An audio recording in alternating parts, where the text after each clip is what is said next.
আমরা এখানে ডেঙ্গুর স্প্রে ম্যান, আমাদের যখনই আসছে তখনই বলছে মাইনে দেবো বলে ঘুরিয়ে দিচ্ছে, তারপরে আবার জেকে এই কোম্পানির ঘরে পাঠাচ্ছি বলে কোম্পানি বলছে আমরা কিছু জানি না। কত টাকা মাইনে আপনাদের? আমাদের 7,400 টাকা।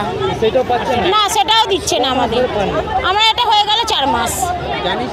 কাউকে জানিয়েছেন এটা নিয়ে? আমরা কিছু জানাচ্ছি কিন্তু হচ্ছে না, কোনো লাভই হচ্ছে না। আজকে আপনারা কেন জমা চলে? আমরা ওই টাকার জন্য আমাদের কনফার্ম আজকে বলেছিল কর্পোরেশন থেকে যে আমরা দিয়ে দেবো। না না, আজকেও দেয়নি। মানে ওরা কোম্পানির ঘরে ছেড়ে দিচ্ছে, কোম্পানি বলছে আমরা এখন দিতে পারছি না, আমাদের ফান্ড নেই। এইভাবে চলতে এবারে কি করবো আমরা নিজেরাও জানি না। আমরা হ্যাঁ না, কোম্পানি বলছে কর্পোরেশন দিচ্ছে না, কর্পোরেশন বলছে কোম্পানির মতো একবার এদিক একবার ওদিক। কোম্পানি বলছে কর্পোরেশন দিচ্ছে না, কর্পোরেশন বলছে কোম্পানি দিচ্ছে না। কোম্পানির কাছে তাহলে আমরা যাবো কোথা থেকে? কর্পোরেশন বলছে ফান্ড কর্পোরেশন দিচ্ছে না, কর্পোরেশন বলছে আমরা পাইনি, তোমরা কোম্পানির কাছে বোঝো। তাহলে আমরা কোম্পানির কাছে যদি টাকা না থাকে তাহলে আমাদের দেবে কি করে? পিউ সেনাপতি কাকুলি দে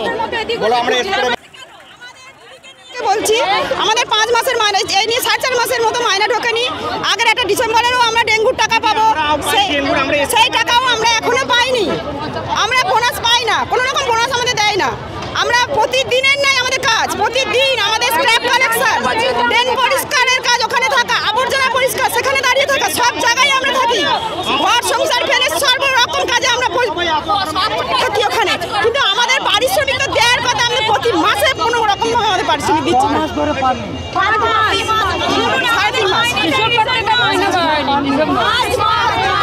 আমরা আমাদের আটকে দিয়েছে।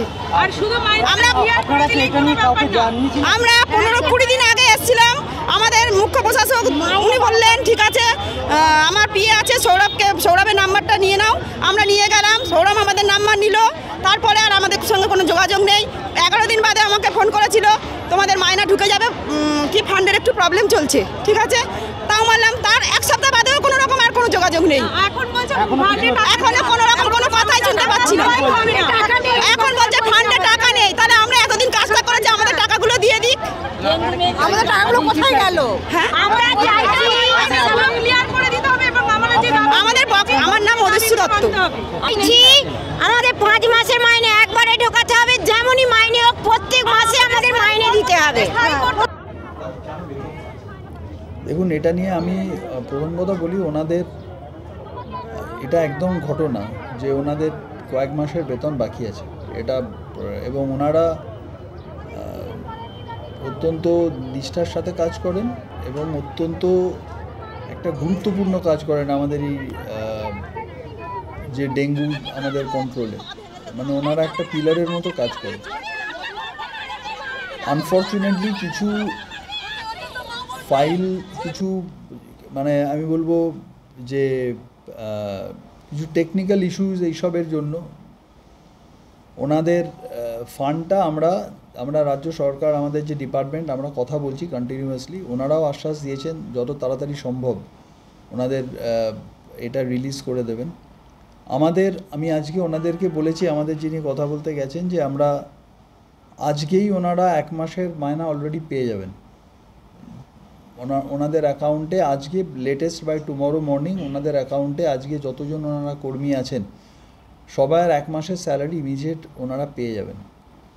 এবং ওনাদের আগামী যে 3 মাসের মাইনে যে আরও বাকি থাকবে ওনাদের, সেটা আমি কথা বলেছি আমাদের ডিপার্টমেন্টের সাথে, এবং ওনারা কথা দিয়েছেন যে যত দ্রুত সম্ভব আমাদের স্টেটের থেকে, আমাদের ডিপার্টমেন্ট থেকে ওনারা জিনিসটা প্রসেস করে আমাদেরকে দেখুন, আমরা সবাই চাই, আমরা কেউই চাই না কারোকে মাইনে না দিতে, কিন্তু অনেক সময় যেটা হয় একটা সরকারি বিভিন্ন নিয়মের এতে কিছু জিনিস আটকে যায়। দেখুন, আমরা ওদের ফান্ড আমরা স্টেট থেকে, ডেঙ্গু যারা কাজ করেন তাদেরকে আমরা স্টেট থেকে একটা ফান্ড পাই।